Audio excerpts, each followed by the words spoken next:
जय हिंद साथियों, एक नए वीडियो में और एक नए क्लास में आप सबका बहुत बहुत स्वागत करता हूं मैं RIQ एकेडमी। साथियों, जितना ज़्यादा से ज़्यादा हो सके क्लास को शेयर करें। साथियों, ये क्लास आपको RPF कांस्टेबल के जो 50 में 50 क्वेश्चन आने वाले हैं आपके एग्ज़ाम में, उससे संबंधित ये क्लास होगी। ये हम प्रैक्टिस सेट तीसरा कर रहे हैं। साथियों ध्यान रखिएगा, हमने 2 प्रैक्टिस सेट कर लिया है।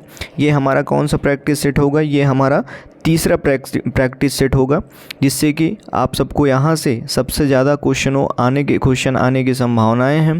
और साथियों, जितना ज़्यादा से ज़्यादा हो सके RPF वाले जितने भी बच्चे हैं, ये सभी क्वेश्चन एक्सपेक्टेड हैं। साथियों ध्यान रखिएगा, ये सभी क्वेश्चन एक्सपेक्टेड होंगे आपके एग्ज़ाम में, प्रीवियस ईयर एग्ज़ाम में पूछे गए हैं जो, वो भी हैं यहाँ पर। और जो उससे संबंधित जो क्वेश्चन आने की संभावनाएं हैं वो भी यहाँ पर आपको देखने को मिलेंगे। तो सभी साथियों, इसको मैं आपसे बार बार कहता हूँ साथियों, इसको जितना ज़्यादा से ज़्यादा हो सके RPF वाले बच्चों तक शेयर करें, जिससे कि उनको भी इस क्लास का लाभ मिल सके। चलिए साथियों, शुरू करते हैं। ये आपको टेलीग्राम चैनल पर इसकी लिंक मिल जाएगी। टेलीग्राम चैनल जा कर के आप वहाँ से ज्वाइन करके इस PDF को आप ले सकते हैं और इस PDF को आप वहाँ से भी डाउनलोड कर सकते हैं। और क्लास की भी जानकारी आपको टेलीग्राम में मिलती रहती है। चलिए साथियों, शुरू करते हैं। साथियों ध्यान रखिएगा, क्या है प्रथम क्वेश्चन यहाँ पर क्या कह रहा है, ध्यान दीजिए। प्रथम क्वेश्चन क्या कह रहा है, मोस्ट इम्पॉर्टेंट है ये।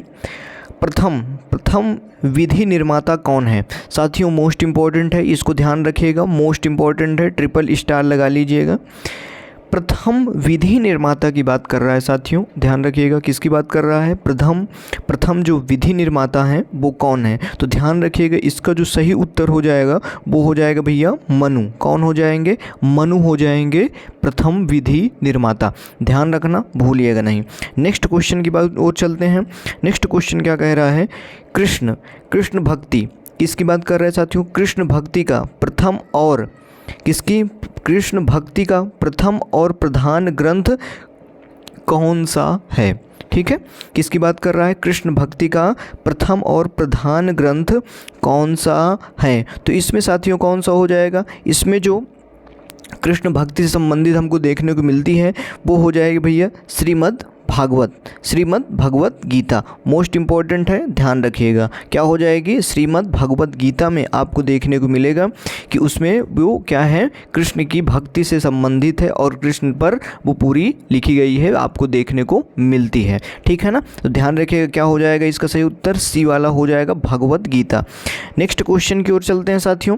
नेक्स्ट क्वेश्चन क्या कह रहा है? ऋग्वेद में किसकी बात कर रहा है? ऋग्वेद में संपत्ति का प्रमुख रूप क्या है? साथियों ऋग्वेद का जो संपत्ति का प्रमुख रूप पूछ रहा है, उसका रूप क्या है, उसकी बात ये कर रहा है। तो इसका जो सही उत्तर हो जाएगा साथियों, ध्यान रखिएगा, ऋग्वेद का जो संपत्ति का प्रमुख रूप है वो है साथियों गोधन। क्या हो जाएगा? गोधन हो जाएगा। क्या हो जाएगा इसका सही उत्तर? गोधन हो जाएगा। ध्यान रखिएगा, मोस्ट एक्सपेक्टेड क्वेश्चन है ये साथियों। एग्जाम में आपके SSC में भी पूछ चुका है ये क्वेश्चन, और RPF कांस्टेबल के जो 18 वाला पेपर था उसमें भी ये आ चुका है। ठीक है ना? चलिए नेक्स्ट क्वेश्चन की बात करते हैं। नेक्स्ट क्वेश्चन क्या कह रहा है? पुराणों की संख्या कितनी है? साथियों मोस्ट इम्पॉर्टेंट है, इसको आप एकदम दिमाग में बैठा लीजिएगा। क्या कह रहा है? पुराणों की संख्या। साथियों पुराणों की संख्या कितनी है, इसकी बात ये कर रहा है। तो पुराणों की जो संख्या हो जाएगी साथियों वो है आपके 18। कितने हो जाएंगे? 18 पुराण आपको देखने को मिलते हैं। तो पुराणों की संख्या कितनी हो जाएगी? 18 हो जाएगी। ध्यान रखिएगा। चलिए नेक्स्ट क्वेश्चन की ओर बात करते हैं।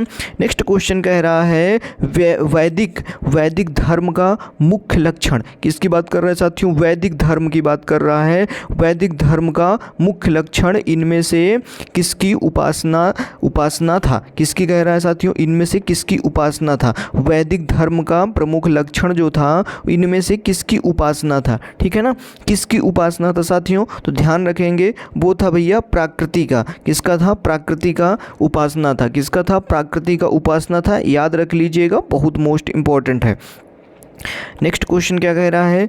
किस किस देवता के लिए, किसकी बात कर रहे हैं साथियों, किस देवता के लिए ऋग्वेद में पुरंदर शब्द का प्रयोग किया गया है। किसका प्रयोग किया गया है साथियों, पुरंदर शब्द का प्रयोग किया गया है, किस देवता के लिए किया गया है, इसकी बात ये कर रहा है। तो ध्यान रखिएगा साथियों, जो पुरंदर देवता की बात कर रहा है, जो पुरंदर देवता शब्द का प्रयोग जो देवता किया गया है जिस देवता के लिए, वो देवता कौन से थे, तो वो साथियों इंद्र जी। कौन थे, इंद्र को क्या कहा गया है, पुरंदर की संज्ञा दी गई है, मतलब पुरंदर शब्द उनके लिए प्रयोग किया गया है। ध्यान रखेंगे, मोस्ट इंपॉर्टेंट साथियों, मोस्ट इंपॉर्टेंट, इसको एकदम गठित कर लीजिएगा, अपने दिमाग में एकदम भर लीजिएगा। नेक्स्ट क्वेश्चन की ओर चलते हैं साथियों। नेक्स्ट क्वेश्चन क्या कह रहा है, शुल्ब सूत्र, किसकी बात कर रहा है साथियों, शुल्ब सूत्र किस विषय से संबंधित पुस्तक है। साथियों मोस्ट इंपॉर्टेंट है, एग्जाम में एसएससी से संबंधित, ये एसएससी में जीडी में भी ये क्वेश्चन पूछा गया है। शुल्ब सूत्र की बात कर रहा है साथियों, शुल्ब सूत्र आरपीएफ एसआई में भी ये क्वेश्चन आ चुका है। ध्यान रखिएगा, शुल्ब सूत्र किस विषय से संबंधित है, शुल्ब सूत्र किस विषय से संबंधित है, इसकी बात ये कर रहा है। तो ध्यान रखिएगा, जो शुल्ब सूत्र है वो संबंधित है साथियों ज्यामिति से। किससे संबंधित है, ज्यामिति से संबंधित हो जाएगा। क्या हो जाएगा, ज्यामिति से संबंधित हो जाएगा। शुल्ब सूत्र जो है वो ज्यामिति से संबंधित है। किससे संबंधित है साथियों, शुल्ब सूत्र ज्यामिति से संबंधित है। नेक्स्ट क्वेश्चन की ओर चलते हैं। नेक्स्ट क्वेश्चन कह रहा है साथियों, नेक्स्ट क्वेश्चन कह रहा है, ध्यान से पढ़िए, ध्यान से एकदम देखते रहिए साथियों। इसको आप पीडीएफ पर जा करके वहाँ से आप इसको डाउनलोड कर लीजिएगा और अपने से भी क्वेश्चन करने की कोशिश करिएगा। मोस्ट इंपॉर्टेंट है, बस आप इसको रट के चले जाइएगा। 101% जितने प्रैक्टिस सेट मैं करवा रहा हूँ साथियों, उसको आप पूरा करते रहिए, पूरी क्लास में बने रहिए, जिससे कि आपको यहाँ से बहुत ज़्यादा लाभ मिलेगा। चलिए नेक्स्ट क्वेश्चन क्या कह रहा है, अस्तों का किसकी बात कर रहा है, अस्तोमा सदगमय, किसकी बात कर रहा है, अस्तोमा सदगमय कहाँ से लिया गया था। क्या है, अस्तोमा सदगमय कहाँ से लिया गया, अस्तोमा जो सदगमय था वो कहाँ से लिया गया है। तो इसका जो सही उत्तर हो जाएगा वो लिया गया है साथियों ऋग्वेद से। किससे लिया गया है, ऋग्वेद से। किसको लिया गया, अस्तोमा सदवेद को, अस्तोमा सदगमय को लिया गया है। किससे लिया गया साथियों, ऋग्वेद से लिया गया है। नेक्स्ट क्वेश्चन क्या कह रहा है, धर्मशास्त्रों में भूराजस्व की दर क्या है। मोस्ट इंपॉर्टेंट साथियों, धर्मशास्त्रों की बात कर रहा है और भू राजस्व की बात कर रहा है। तो धर्मशास्त्रों में भू राजस्व की दर क्या है, ठीक है, दर क्या है। तो क्या हो जाएगा इसका सही उत्तर, जो धर्मशास्त्रों में भू राजस्व की दर कितनी है, 1/6 है। कितनी है साथियों, 1/6 है, ठीक है ना। ध्यान रखिए कितनी है, 1/6 है। नेक्स्ट क्वेश्चन क्या कह रहा है, प्राचीन भारत में साथियों, प्राचीन भारत में निष्क नाम से क्या जाने जाते थे। किसकी बात कर रहा है साथियों, प्राचीन भारत में निष्क नाम से क्या जाने जाते थे। तांबा जाना जाता था, या फिर स्वर्ण आभूषण जाना जाता था, या फिर चांदी जाना जाता था, या फिर इनमें से कोई नहीं जाना जाता था। क्या हो जाएगा, निष्क नाम की संज्ञा किसको दी गई थी प्राचीन काल में, ये क्वेश्चन भी बन सकता है, ठीक है, ध्यान रखेंगे। तो प्राचीन काल में निष्क नाम से जो जाना जाता था उसको क्या कहते हैं, उसको कहते हैं साथियों स्वर्ण आभूषण के नाम से प्रसिद्ध था। स्वर्ण आभूषण की संज्ञा निष्क को दी गई थी, ठीक है ना। निष्क जो है, स्वर्ण आभूषण को निष्क की संज्ञा दी जाती थी। किसकी संज्ञा दी जाती थी साथियों, निष्क की संज्ञा दी जाती थी। ऑप्शन नंबर बी क्या हो जाएगा, इसका करेक्ट हो जाएगा, ठीक है। चलिए नेक्स्ट क्वेश्चन की ओर चलते हैं। योग दर्शन साथियों, योग दर्शन के प्रतिपादक हैं। किसकी बात कर रहा है, योग दर्शन की बात कर रहा है। तो ध्यान रखेंगे, योग दर्शन के प्रतिपादक जो होंगे, योग दर्शन के प्रतिपादक हैं पतंजलि। कौन है साथियों, पतंजलि। इसका क्या हो जाएगा, सही उत्तर हो जाएगा, पतंजलि हो जाएगा, इसका क्या सही उत्तर हो जाएगा, योग दर्शन, ठीक है ना। ध्यान रखिएगा, योग दर्शन का क्या हो जाएगा, पतंजलि हो जाएगा। याद रखना, भूलना नहीं, मोस्ट इंपॉर्टेंट है ये। योग दर्शन याद कर लेना, योग दर्शन पतंजलि, योग दर्शन पतंजलि, ठीक है। चलिए नेक्स्ट बात करते हैं। उपनिषद किसकी बात कर रहा है साथियों? उपनिषद पुस्तकें किससे संबंधित हैं? किसकी बात कर रहा है? उपनिषद पुस्तकों की बात कर रहा है साथियों। तो उपनिषद जो पुस्तकें हैं वो किससे संबंधित हो जाएंगी? तो उपनिषद जो पुस्तकें हैं साथियों वो संबंधित किससे थीं? तो वो थी साथियों दर्शन से संबंधित थी। किससे संबंधित थी? दर्शन से संबंधित थी। ऑप्शन नंबर ए हो जाएगा इसका करेक्ट आंसर, उपनिषद दर्शन। उपनिषद दर्शन याद रखेंगे। उपनिषद की संज्ञा किसको दी जाती थी? उपनिषद संबंधित किससे है भैया? दर्शन से संबंधित है। किससे संबंधित है? दर्शन से संबंधित है। मोस्ट इंपॉर्टेंट है, याद कर लीजिएगा साथियों। यहाँ पर आपको देखने को मिलेंगे जितने भी क्वेश्चन आपको देखने को मिलेंगे मोस्ट इम्पॉर्टेंट देखने को मिलेंगे। मैं 101% लिखे दे रहा हूँ साथियों। पूरी क्लास आप बने रहिए, इससे इर्द गिर्द क्वेश्चन आपको कहीं भी दिखाई नहीं देंगे। यही क्वेश्चन आपको एग्ज़ाम में पूरा का पूरा आ सकता है, ठीक है ना। ध्यान रखना, मोस्ट इम्पॉर्टेंट है ये क्लास। चलिए पूरी क्लास में बने रह करके पूरी क्लास आप देखते रहिए बस, ठीक है ना। आरंभिक वैदिक साहित्य में सर्वाधिक वर्णित नदी साथियों मोस्ट इम्पॉर्टेंट है। किसकी बात कर? आरंभिक वैदिक साहित्य। आरंभिक जब वैदिक साहित्य की आरंभिक में सर्वाधिक वर्णित चर्चित नदी कौन सी थी? इसकी बात कर रहा है। वर्णित नदी है। क्या है? वर्णित नदी है। तो ध्यान रखेंगे, आपको सबको पता है कि वैदिक साहित्य में सबसे ज़्यादा जहाँ भी देखेंगे आप वहाँ पर आपको सिंधु की ही दिखाई देगी। क्या दिखाई देगी? इंडस ही दिखाई देगी, सिंधु नदी ही आपको दिखाई देती है। तो ध्यान रखेंगे, भूलेंगे नहीं। कहीं भी आपको देखने को मिले वहाँ पर आपको वैदिक साहित्य में सबसे ज़्यादा सर्वाधिक वर्णित नदी जो है वो है साथियों सिंधु हो जाएगी। क्या हो जाएगी? इंडस हो जाएगी, ठीक है ना। इंडस हो जाएगी, याद रखेंगे, भूलिएगा नहीं। चलिए नेक्स्ट बात करते हैं। नेक्स्ट बात क्या करते हैं साथियों? नेक्स्ट क्वेश्चन इसका कह रहा है कि कर्म का सिद्धांत किससे संबंधित है? मोस्ट इंपॉर्टेंट साथियों, कर्म का सिद्धांत। कर्म का सिद्धांत किससे संबंधित है? ट्रिपल स्टार लगा लीजिएगा। पूरा का पूरा क्वेश्चन इसी से आएगा या तो आ सकता है, पूर्ण संभावना है साथियों। सिद्धांत कर्म भी दे सकता है, या कर्म सिद्धांत किससे संबंधित है? कर्म का सिद्धांत किससे संबंधित है? कर्म का जो सिद्धांत साथियों किससे संबंधित है? वो है संबंधित मीमांसा से। किससे संबंधित है साथियों? मीमांसा से संबंधित है। किससे संबंधित है? मीमांसा से संबंधित है। नेक्स्ट क्वेश्चन की ओर चलते हैं साथियों। नेक्स्ट क्वेश्चन क्या कह रहा है? वैदिक युग में किसकी बात कर रहा है? वैदिक युग में प्रभावित लोकप्रिय शासन प्रणाली थी। किसकी बात कर रहा है? वैदिक युग में प्रभावित लोकप्रिय शासन प्रणाली थी। क्या थी? शासन प्रणाली की बात कर रहा है, जो प्रभावित थी, देखने को मिल रही थी। तो वैदिक युग में जो शासन प्रणाली जो थी साथियों वो थी भैया गणतंत्र। क्या थी? गणतंत्र देखने को मिलता है। क्या देखने को मिलता है? गणतंत्र हमको देखने को मिलता है वैदिक युग में, ठीक है, ध्यान रखेंगे। चलिए नेक्स्ट बात करते हैं।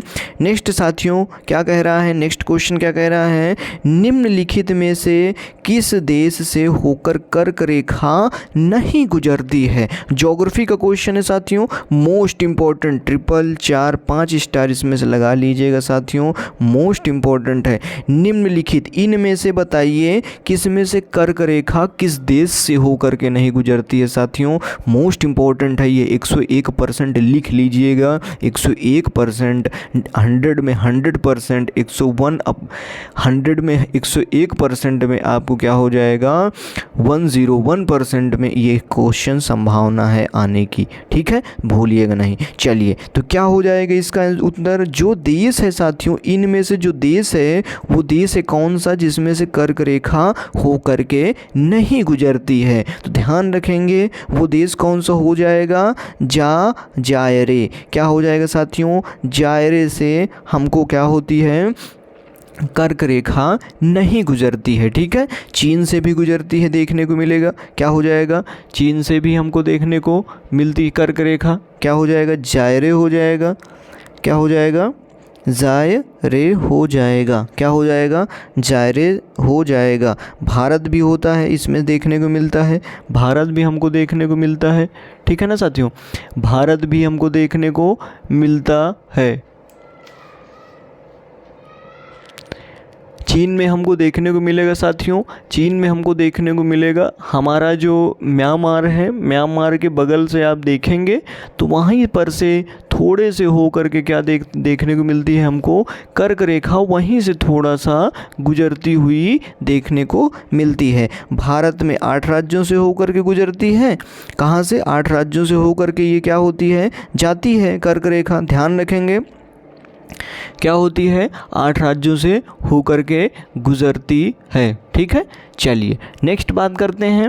नेक्स्ट क्वेश्चन क्या है? नेक्स्ट क्वेश्चन क्या कह रहा है साथियों?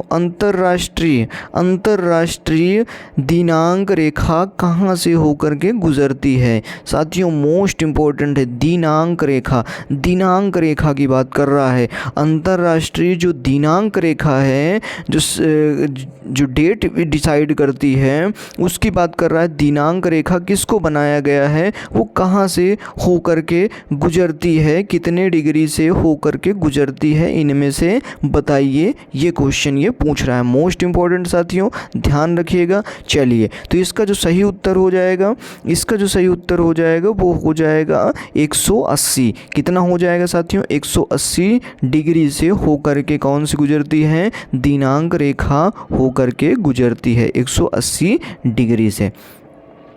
चलिए नेक्स्ट क्वेश्चन क्या कर रहा है? ग्रीनविच किस देश में है? मोस्ट इम्पॉर्टेंट साथियों, ग्रीनविच की बात कर रहा है। ग्रीनविच एक प्रकार का क्या देखने को मिलता है आपको? आइलैंड देखने को मिलता है। क्या देखने को मिलता है? ग्रीनविच आपको यहाँ पर पूछ रहा है ग्रीनविच किस देश में है? ग्रीनविच को किस देश को आपको देखने को मिलता है? तो ग्रीनविच आपको कहाँ पर देखने को मिलता है? तो ग्रीनविच कहाँ से देखने को मिलता है? किस देश का पार्ट है हो जाएगा ये? तो ये हो जाएगा साथियों यूके।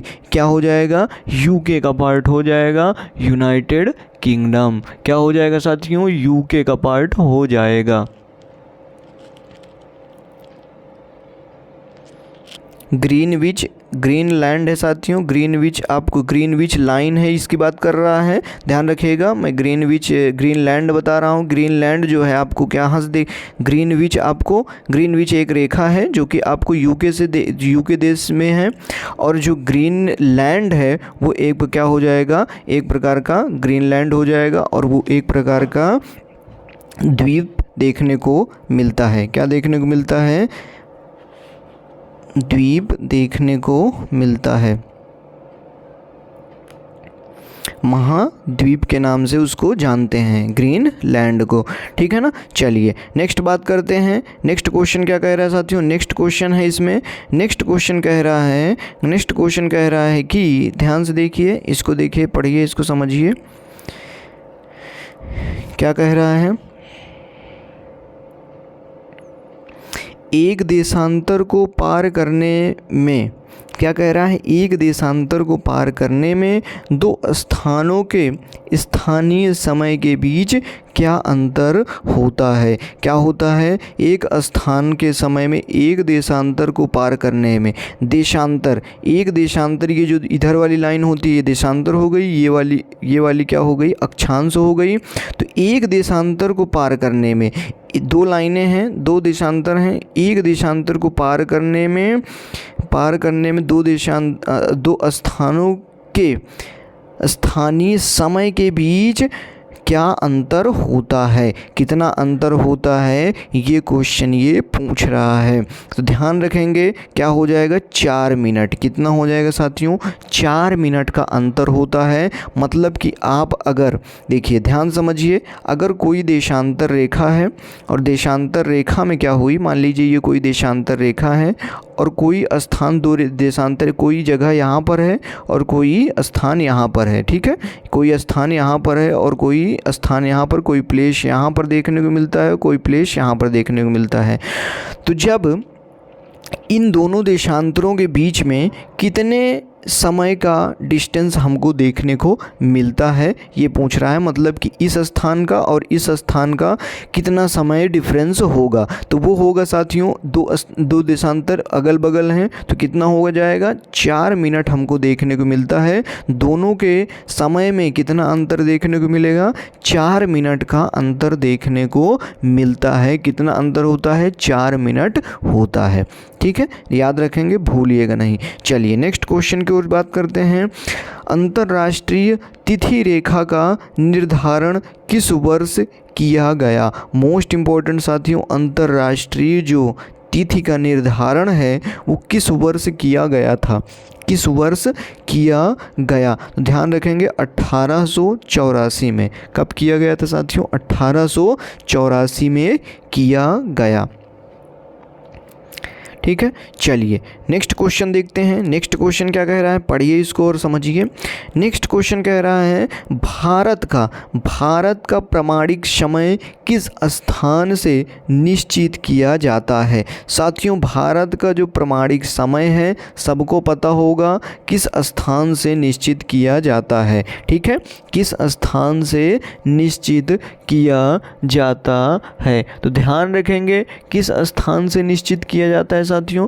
तो जो भारत का प्रमाणित समय है वो स्थान है आपका, वो स्थान हो जाएगा साथियों इलाहाबाद। क्या हो जाएगा, इलाहाबाद से देखने को मिलता है। कहाँ से गुजरता है, इलाहाबाद से देखने को मिलता है। कहाँ से होता है, इलाहाबाद देखने को समय सीमा रेखा देखने को मिलती है। भूपृष्ठ क्या कह रहा है साथियों, भूपृष्ठ का कितना प्रतिशत भाग अवसादी शैलों से ढका है। मोस्ट इंपॉर्टेंट, भूपृष्ठ की बात कर रहा है साथियों। भूपृष्ठ का कितने प्रतिशत भाग जो है वो अवसादी चट्टानों से घिरा हुआ है या अवसादी चट्टानों से ढका हुआ है, उसकी बात ये कर रहा है। तो ध्यान रखिएगा इसका जो सही उत्तर हो जाएगा वो हो जाएगा 75%। कितना हो जाएगा साथियों, 75% ढका हुआ है। ठीक है, चलिए नेक्स्ट को बात करते हैं। नेक्स्ट बात क्या करते हैं साथियों, नेक्स्ट क्वेश्चन क्या कह रहा है, कोयला किस चट्टान में पाया जाता है। मोस्ट इम्पॉर्टेंट है ट्रिपल स्टार, बार बार बोल रहा हूँ कि ट्रिपल स्टार इसमें लगा लीजिएगा, इम्पॉर्टेंट है ये। कोयला किस चट्टान में पाया जाता है साथियों, कोयला की बात कर रहा है ये।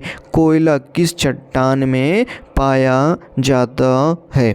तो कोयला साथियों किस चट्टान में पाया जाता है, तो ध्यान रखेंगे वो हो जाएगा परतदार चट्टानों में पाया जाता है। कहाँ पर पाया जाता है, परतदार चट्टानों में पाया जाता है। एंथ्रासाइड सबसे अच्छा, पीट सबसे बुरा। ठीक है ना, जितना ज़्यादा कार्बन की मात्रा होगी जिस कोयले में वो उतना ज़्यादा अच्छा होगा, और जितना ज़्यादा कार्बन की मात्रा कम होगी साथियों वो उतना क्या होगा, उतना ही घटिया कोयला हो जाएगा। ठीक है, क्या हो जाएगा, घटिया कोयला हो जाएगा। याद रखेंगे सबसे अच्छा एंथ्रासाइड, सबसे खराब पीट हो जाएगा। तो सबसे ये कोयला कैसे बनते हैं, कैसे पाए जाते हैं साथियों, तो हमको क्या देखने को मिलता है, परतदार चट्टानों में ही हमको कोयला देखने को मिलता है। नेक्स्ट बात करते हैं। नेक्स्ट क्वेश्चन क्या कह रहा है, निम्नलिखित में से निम्नलिखित में कौन रूपांतरित चट्टान नहीं है। क्या कह रहा है साथियों, कौन सी चट्टान है जो कि रूपांतरित चट्टान नहीं है। इनमें से कौन सी चट्टान है जो रूपांतरित चट्टान नहीं है। तो ध्यान रखिएगा रूपांतरित चट्टान नहीं है मतलब वो हो जाएगा साथियों ग्रेनाइट। क्या हो जाएगा, ग्रेनाइट हमको देखने को मिलती है, वही हो जाएगी इनमें से रूपांतरित चट्टान नहीं होती है। ठीक है ना, रूपांतरित चट्टान नहीं होती है। रूपांतरित चट्टान पहले आपको इग्नियस देखने को मिलेगी। ठीक है, इग्नियस देखने को मिलेगी, जो आप ज्वालामुखी फटा और वो फैल गई तो क्या हुई, इग्नियस रॉक हो गई। इग्नियस रॉक हमको देखने को मिली। साथियों मैं कोयले की क्लास लिया हूँ, वहाँ पर आप जा कर के वहाँ पर मैं बोर्ड पे सब समझाया हूँ। तो वहाँ से जा कर के आप कोयला कैसे बने, कौन से मेटामॉर्फिक, कौन से इग्नियस, ठीक है, कौन से सेडिमेंट्री, सभी कोयलों की बात मतलब चट्टानों की बात मैं सभी की किया हूँ और वो कैसे बनती हैं ये भी मैं उन क्लास में समझा के रखा हूँ। तो वहाँ से जा कर के आप मेरी लेक्चर देख लीजिए, वहाँ से जा कर के आप क्लास देख के और वहाँ से आप समझ सकते हैं, ठीक है ना। तो यहाँ पर क्या सही उत्तर हो जाएगा, वो हो जाएगी ग्रेनाइट, ठीक है, क्या हो जाएगी, ग्रेनाइट हो जाएगी। नेक्स्ट बात करते हैं, निम्नलिखित में कौन कायांतरित शैल है। कह रहा है साथियों निम्नलिखित में कौन सी कायांतरित शैल है, क्या है, कायांतरित शैल की बात कर रहा है। तो निम्नलिखित में से कौन सी कायांतरित शैल है, तो वो हो जाएगी स्फटिक। क्या हो जाएगी साथियों, स्फटिक हो जाएगी। ऑप्शन नंबर डी इसका क्या हो जाएगा, करेक्ट हो जाएगा। नेक्स्ट बात करते हैं, विश्व का सबसे ऊंचा पर्वत शिखर कहाँ स्थित है। मोस्ट इम्पॉर्टेंट साथियों, विश्व का जो सबसे ऊंचा पर्वत शिखर है वो कहाँ पर स्थित है, कहाँ पर स्थित है, जिसको आप माउंट एवरेस्ट के नाम से जानते हैं। क्या जानते हैं साथियों, माउंट एवरेस्ट के नाम से आपको देखने को मिलता है। तो विश्व का हिमालय पर आपको माउंट एवरेस्ट देखने को मिलेगा और हिमालय का कहाँ पर, बृहद हिमालय पर आपको ये चीज़ देखने को मिलती है। कहाँ पर देखने को मिलती है, बृहद हिमालय पर देखने को मिलती है। इसको भी मैं एक एक हिमालय को भी साथियों में समझाया हूँ क्लास में, यूपीएससी लेवल के भी मैं उसको बताया हूँ। वहाँ से आप जा कर के क्लास को देख लीजिए, वहाँ पर सभी मैं हिमालय और हिमालय की प्रमुख चोटियों की सभी की बातें मैं किया हूँ। तो जितना ज़्यादा से ज़्यादा हो सके वहाँ से जा कर के आप उस क्लास को भी देख लीजिए, जिससे आपको और भी जानकारियाँ इर्द गिर्द और भी आने वाले क्वेश्चन वहाँ से आपको देखने को मिल जाएंगे, ठीक है ना। तो चलिए नेक्स्ट बात करते हैं, कहाँ पर है, तो ये हो जाएगा साथियों, कहाँ पर, नेपाल में आपको देखने को मिलता है। कहाँ पर देखने को मिलता है, नेपाल में ये देखने को मिलता है हमारा माउंट एवरेस्ट, और विश्व की सबसे ऊंची शिखर हो जाएगी। नेक्स्ट बात करते हैं, निम्नलिखित में से कौन सी निम्न में से कौन सी पर्वत श्रृंखला विश्व में सबसे बड़ी है। साथियों विश्व में सबसे बड़ी है, इसकी बात ये कर रहा है। क्या है, विश्व में कौन सी पर्वत श्रृंखला का पर्वत जो साथियों एक श्रृंखला, दूसरी श्रृंखला, तीसरी श्रृंखलाएं देखने को मिलती हैं, वो कौन सी है जो सबसे बड़ी श्रृंखला है, सबसे ऊंची श्रृंखला, सबसे बड़ी श्रृंखला की बात कर रहा है। तो कौन सी श्रृंखला हो जाएगी सबसे बड़ी, तो श्रेणी में भी इसको आप देख सकते हैं, तो श्रृंखला भी कह सकते हैं। तो क्या हो जाएगी, इसमें सबसे बड़ी जो श्रृंखला है वो हो जाएगी साथियों एंडीज पर्वत आपको देखने को मिलेगा। एंडीज पर्वत आपको यहाँ पर देखने को मिलेगा। एंडीज आपको यहाँ पर सबसे बड़ी श्रृंखला आपको देखने को मिलती है विश्व की, ठीक है। जो जितनी बड़ी होगी उसी को कहते हैं, जो जितनी चौड़ी मतलब जितनी बड़ी होगी ना, लंबाई जितनी बड़ी है उसकी बात ये करता है। तो सबसे बड़ी कौन सी हो जाएगी, एंडीज हो जाएगा, ठीक है ना, एंडीज हो जाएगा, याद रखेंगे।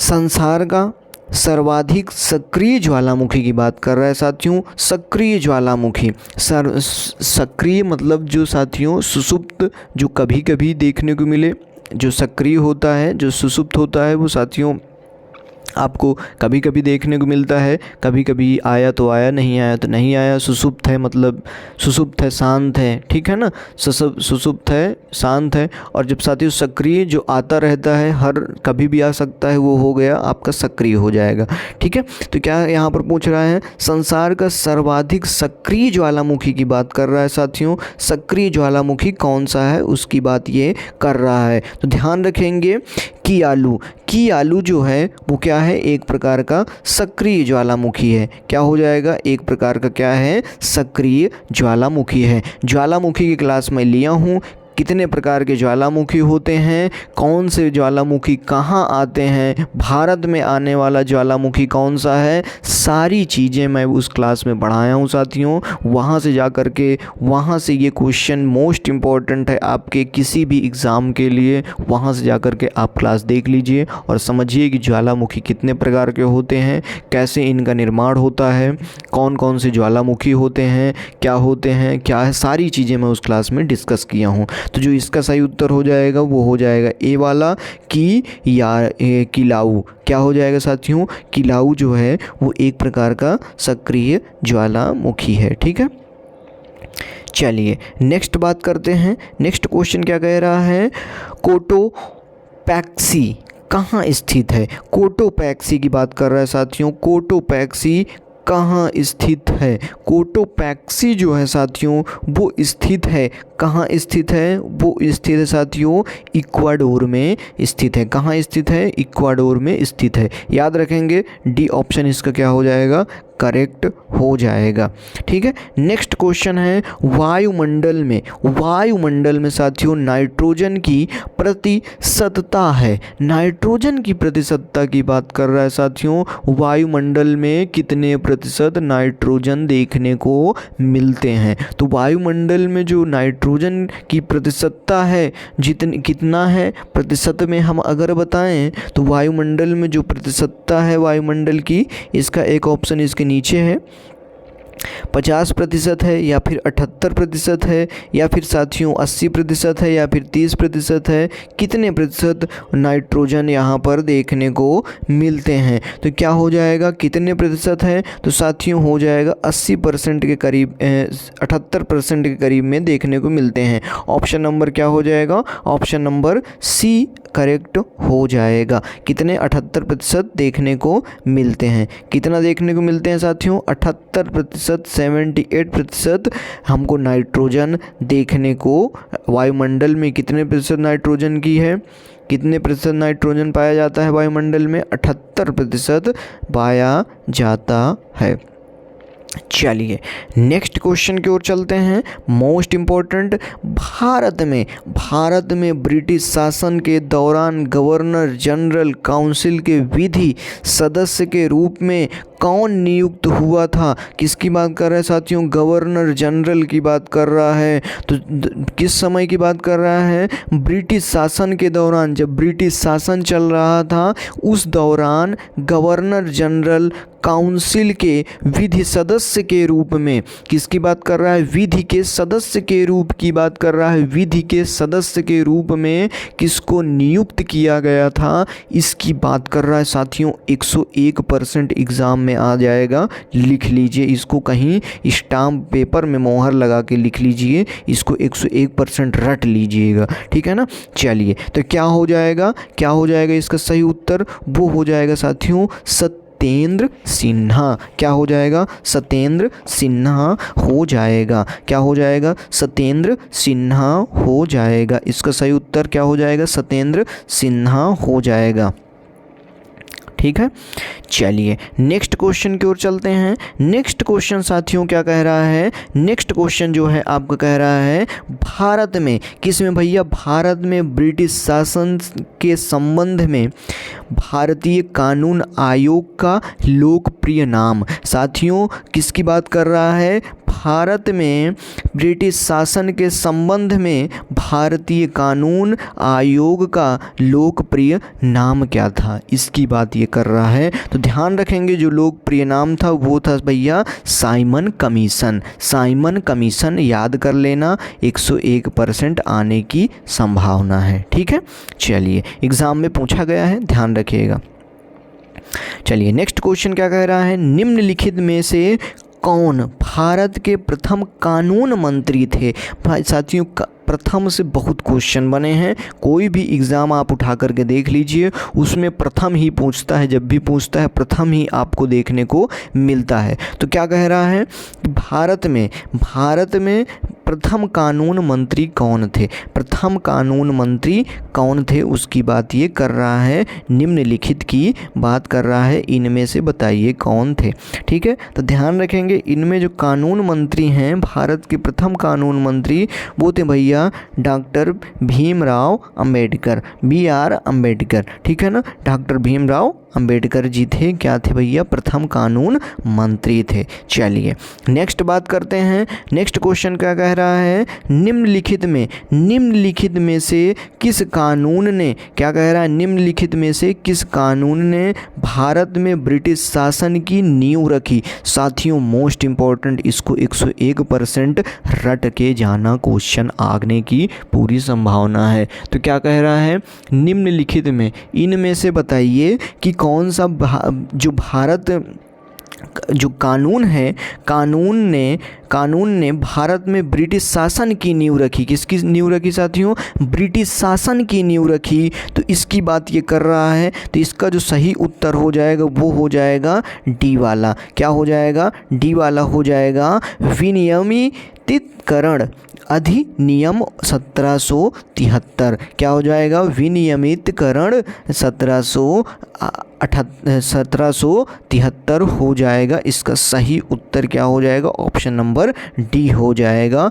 याद करके 101% जाइएगा। नेक्स्ट क्वेश्चन क्या कह रहा है, निम्नलिखित में से कौन 1946 से 47 के दौरान अंतरिम सरकार में भारत के वित्त मंत्री थे?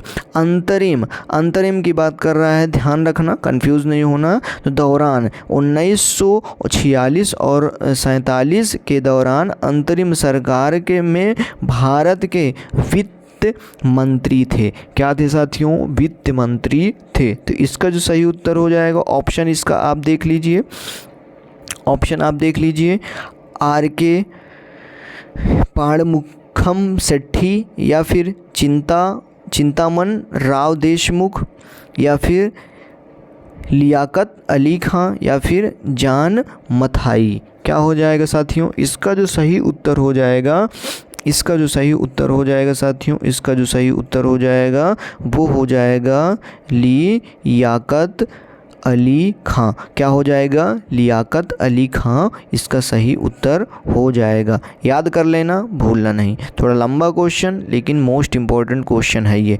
नेक्स्ट क्वेश्चन क्या कह रहा है, निम्नलिखित इनमें से बताइए, निम्न में से किस अधिनियम के द्वारा अंग्रेजों ने भारत में पहली बार सांप्रदायिक निर्वाचन व्यवस्था की शुरुआत की? साथियों निर्वाचन व्यवस्था की शुरुआत की, इसकी बात कर रहा है। किसकी बात कर रहा है? निर्वाचन व्यवस्था की शुरुआत की। किसकी शुरुआत की? निर्वाचन व्यवस्था की शुरुआत की। इनमें से बताइए किस अधिनियम ने, ठीक है ना, किस अधिनियम ने निर्वाचन व्यवस्था की शुरुआत की? ठीक है, तो ये हो जाएगा साथियों, ये हो जाएगा भारत शासन अधिनियम 1909। क्या हो जाएगा? भारत शासन अधिनियम 1909 हो जाएगा। इसका सही उत्तर ऑप्शन नंबर सी हो जाएगा। नेक्स्ट क्वेश्चन की ओर चलते हैं। साथियों, मोस्ट इंपॉर्टेंट क्वेश्चन है आपके लिए, सभी क्वेश्चन आपके लिए इंपॉर्टेंट है, यहाँ पर ध्यान रखिएगा। भारत शासन अधिनियम 1919 मोस्ट इंपॉर्टेंट साथियों, कब कह रहा है? भारत शासन अधिनियम 1919 मुख्यतया किस पर आधारित था? मोस्ट इम्पॉर्टेंट, बार बार एग्जाम में पूछा गया है, RPF SI में भी ये क्वेश्चन पूछा जा चुका है, ध्यान रखिएगा। भारत शासन अधिनियम 1919 मुख्यतया किस पर आधारित था? किस पर आधारित था इसकी बात ये कर रहा है। तो ध्यान रखेंगे, ये आधारित था साथियों ए पर। क्या ये हो जाएगा? मॉन्टेग्यू चेम्सफोर्ड सुधार पर। क्या हो जाएगा? मॉन्टेग्यू चेम्सफोर्ड सुधार पर आधारित था। क्या था? इस पर आधारित था। चलिए थोड़ा बड़ा क्वेश्चन लेकिन मोस्ट इम्पॉर्टेंट क्वेश्चन। क्वेश्चन पढ़ने से आप लोग डरिए नहीं, ठीक है ना। क्वेश्चन आपको एक लाइन में नहीं मिल जाएगा कि एक लाइन में 4 अक्षर हैं और उसके बाद बताइए क्या कैसे, ये सब साथियों नहीं। एग्ज़ाम में आपको अगर वो है तो आप क्या कर, आपको ज़्यादा से ज़्यादा क्वेश्चन स्पीड में पढ़ने की आप कोशिश करें। एग्ज़ामिनर क्या होता है, वो वही क्वेश्चन को दोबारा वहीं पर घुमा करके पूछता है, ठीक है। तो आपको क्या है कि आपकी स्पीड होनी चाहिए कि आंसर तो आपको पता है लेकिन आपको वहाँ पर क्वेश्चन पढ़ने में, आप कभी कभी क्वेश्चन पढ़ने में आपको लेंदी होता है तो लेंदी में आप क्या कर देते हैं कि छोड़ करके आगे बढ़ जाते हैं। ध्यान रखिएगा, स्पीड अपनी बढ़ाइए। भारत में ब्रिटिश शासनकाल की अवधि में बनाए गए निम्न अधिनियमों में से किसे निक्षेपण अधिनियम, डिवॉल्यूशन रूल के नाम से जाना जाता है? किसकी बात कर रहा है साथियों? डिवॉल्यूशन रूल के नाम से जाना जाता है, उसकी बात ये कर रहा है, निक्षेपण अधिनियम की बात कर रहा है, ठीक है। बनाए गए अधिनियम को किस नाम से, निम्न में से अधिनियम के नाम से जाना जाता है, ठीक है। तो याद रखेंगे किस नाम से जाना जाता है, तो ये हो जाएगा भारत शासन अधिनियम 1858। क्या हो जाएगा साथियों? डिवॉल्यूशन रूल को किसके नाम जाना जाता है? भारत शासन अधिनियम के नाम से भी जाना जाता है, देखने को आपको मिलेगा। नेक्स्ट बात करते हैं, नेक्स्ट क्वेश्चन क्या कह रहा है? योग्यता के आधार पर, किसके आधार पर साथियों? योग्यता के आधार पर भर्ती का विचार सर्वप्रथम किसमें व्यक्त किया गया था?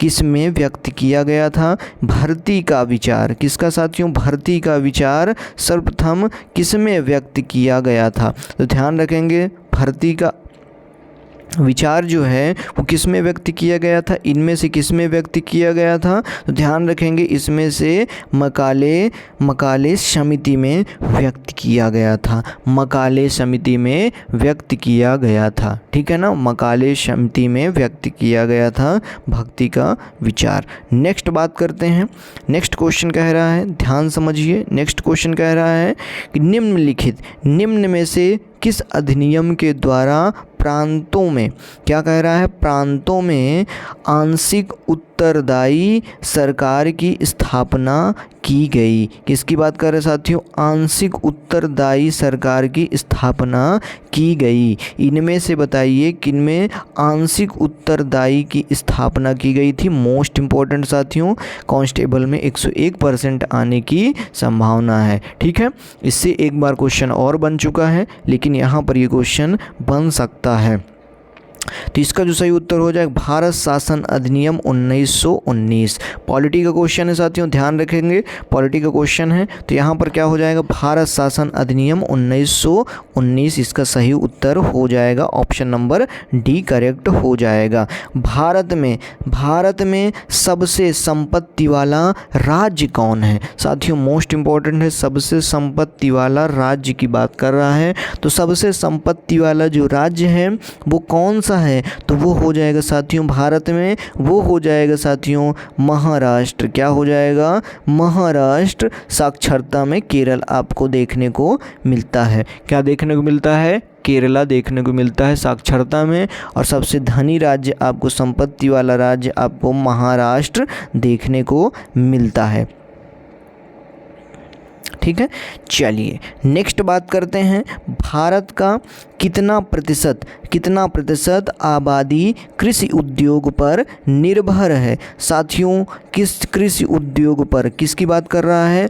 कृषि की बात कर रहा है। तो भारत के कितने प्रतिशत लोग कृषि पर निर्भर रहते हैं उसकी बात ये कर रहा है, ठीक है ना। तो भारत में कितने प्रतिशत लोग कृषि पर निर्भर रहते हैं? तो रहते हैं भैया 58.9%, मतलब 59% के करीब में, लगभग 59% लोग कृषि पर निर्भर हैं आज के डेट में, ठीक है। कितने प्रतिशत? 59% लोग कृषि पर निर्भर हैं। नेक्स्ट बात करते हैं, राष्ट्रीय